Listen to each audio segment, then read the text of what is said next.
नमस्कार मेरे प्रिय साथियों, मैं पंडित हर्षद त्रिवेदी आप सभी लोगों का स्वागत करता हूं मेरे YouTube चैनल कुंडली और नवग्रह के अंदर। दोस्तों, आप लोगों से निवेदन है कि आप जब भी मेरे वीडियो को देखें तो मेरे चैनल को सब्सक्राइब कर दें, बेल का बटन दबा दें, जिससे ज़्यादा से ज़्यादा आप मेरी वीडियो को देख पाएंगे।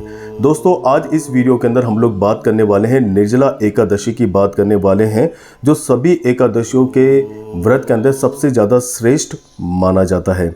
निर्जला एकादशी का जो मुहूर्त रहेगा वो रहेगा 10 जून सुबह 7:26 से लेकर के 11 जून सुबह 5:49 तक रहेगा। वर्ष भर में 24 एकादशी आती है, इनमें निर्जला एकादशी को सबसे श्रेष्ठ माना गया है। इसे भीमसेनी एकादशी, पांडु एकादशी और निर्जला एकादशी भी कहते हैं, क्योंकि महर्षि वेदव्यास जी के अनुसार भीमसेन ने इसे धारण किया था। मान्यता है कि इस एकादशी का व्रत रखने से ही साल में आने वाली समस्त एकादशियों का व्रत का फल आपको प्राप्त होता है। इस व्रत में सूर्योदय से द्वादशी के सूर्योदय तक जल भी न पीने का विधान होने के कारण इसे निर्जला एकादशी कहते हैं। इस दिन निर्जल रहकर भगवान विष्णु की आराधना का विधान है। इस व्रत से दीर्घायु और मोक्ष की प्राप्ति होती है। अब हम लोग जानेंगे निर्जला एकादशी की पूजन विधि और व्रत।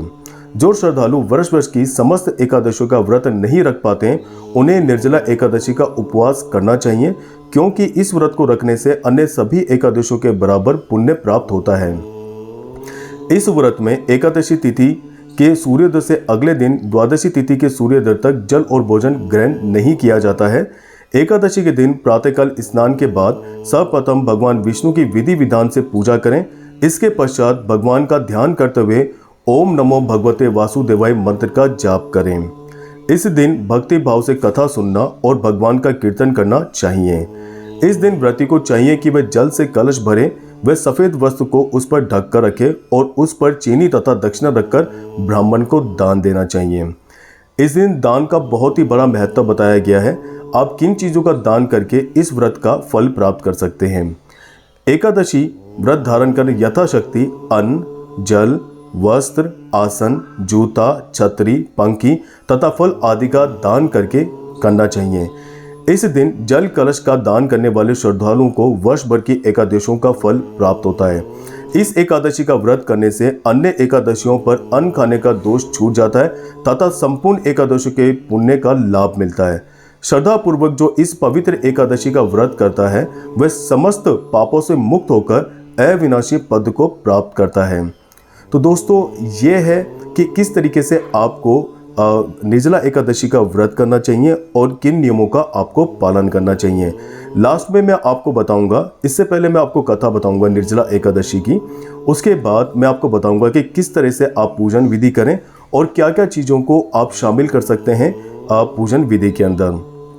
सबसे पहले हम लोग बात करेंगे निर्जला एकादशी व्रत कथा। महाभारत काल के समय एक बार पांडु पुत्र भीम ने महर्षि वेदव्यास जी से पूछा, हे परम आदरणीय मुनिवर, मेरे परिवार के सभी लोग एकादशी का व्रत करते हैं।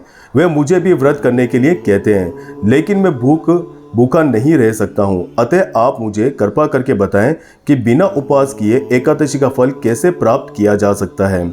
भीम के अनुरोध पर वेदव्यास जी ने कहा, पुत्र, तुम निर्जला एकादशी का व्रत करो। इसे निर्जला एकादशी कहते हैं। इस दिन अन्न और जल को दोनों को त्याग करना पड़ता है।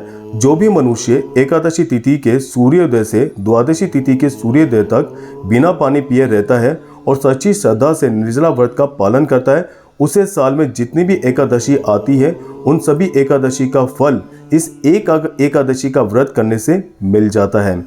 महर्षि वेदव्यास के वचन सुनकर भीमसेन निर्जला एकादशी का व्रत करते हैं, पालन करते हैं और सभी पापों से मुक्त हो जाते हैं। तो दोस्तों, निर्जला एकादशी का व्रत करना सभी एकादशियों में श्रेष्ठ माना जाता है। इस दिन आपको क्या करना है, अगर आपके घर में मंदिर बना हुआ है, मंदिर का स्थान है, तो वहाँ पर आप एक साफ आसन बिछाएं और उसके ऊपर बैठ करके अपने सामने भगवान विष्णु जी की फोटो रखें, एक चौकी रखें, उसके ऊपर आप पीला कपड़ा या लाल कपड़ा बिछाएं। फिर आपको क्या करना है, साथ ही आपको एक मिट्टी का कलश लेना है या तांबे का कलश। उस कलश के अंदर आपको साबुत चावल आपको रखने हैं और ऊपर से आपको थोड़ी सी हल्दी डालनी है। जब चावल का कलश आप भर के रखेंगे तो उसके ऊपर थोड़ी सी हल्दी आप डाल दीजिए। उसके बाद आपको साइड में आपको एक जल का कलश रखना है, उसमें आपको थोड़ा सा गंगा जल और तुलसी की पत्ती डाल करके रखना है। साथ ही आपको इस दिन भगवान विष्णु को बर्फी या पंचमेवा या 5 फल या 5 मिठाइयाँ आप रख करके भगवान विष्णु की पूजा कर सकते हैं। और भगवान विष्णु जी की पूजा के अंदर आप विष्णु सहस्त्र का पाठ कर सकते हैं, आप गीता पाठ कर सकते हैं। इस दिन आप अगर किसी को गीता भी दान करते हैं तो इससे भी आपको शुभ फलों की प्राप्ति होती है। इसके साथ ही वहीं बैठ करके आपको भगवान विष्णु जी के फोटो के सामने व्रत की जो कथा होती है वो आपको सभी को सुनानी चाहिए और सुननी भी चाहिए। साथ ही आप ओम नमः भगवते वासुदेवाय इस मंत्र का आप 2 माला, 3 माला, 5 माला, 11 माला आप जाप कर सकते हैं। ऐसा करने से भगवान विष्णु की विशेष कृपा आपके ऊपर बनी रहती है और साथ ही माँ लक्ष्मी जी का भी आशीर्वाद आपके ऊपर बना रहता है। आशा करता हूं कि दोस्तों मेरी दी हुई जानकारी आप लोगों को पसंद आए और आप इस व्रत का पालन करें नियम से। अगर ऐसा करते हैं तो भगवान विष्णु जी की कृपा आपके ऊपर हमेशा बनी रहती है, आपके वारे न्यारे हो जाते हैं। इस व्रत को करने के बाद में अगर आप सच्चे मन, सच्ची आस्था और श्रद्धा से इस व्रत को करते हैं तो आपको बहुत ही ज़्यादा शुभ फलों की प्राप्ति होती है। आने वाला समय आपका और भी ज़्यादा बेहतर हो जाता है। आप अगर जॉब करते हैं तो जॉब में आपको राहत मिल जाती है। अगर जॉब के लिए परेशान हो रहे हैं, जॉब नहीं लग रही, तो जॉब भी आपके लग जाती है। अगर आप व्यापार करते हैं, व्यापार में किसी भी तरह की दिक्कत आ रही तो आपका व्यापार भी बढ़िया चलने लग जाता है और विष्णु भगवान की विशेष कृपा आपके ऊपर बनी रहती है।